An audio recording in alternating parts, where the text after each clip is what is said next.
رجاء الحذر من تصريف العملة بسوريا يا شباب.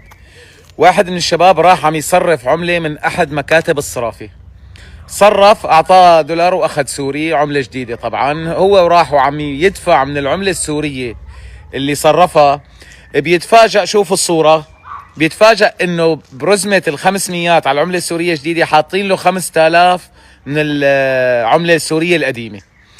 فبتفرق يعني ال5000 بدل 500، ال500 ب50,000، يعني رقم. واحيانا عم يمرقوا قطعه وعم يمرقوا قطعتين. فرجعهم الزلمه، راح لعندهم على المكتب قال لهم هيك هيك هيك. قالوا له هي مو ذنبنا، هي مشكلتك انت، المفروض تتفقد مصاريك قبل ما تطلع من مركز الصرافه، فالغلط بيجي عليك ونحن ما قلنا دخل. فيا شباب رجاء وقت اللي بتصرفوا اتأكدوا من العملة، عدوهم وتأكدوا منهم قبل ما تطلعوا، لأنه إذا بكل رزمة في قطعة ولا قطعتين تفرق لها بالرزمة 100,000 ولا 50,000، بيفرق الرقم على تصريف مبلغ كبير. فتكررت هاي الحالات كتير بهالكم يوم.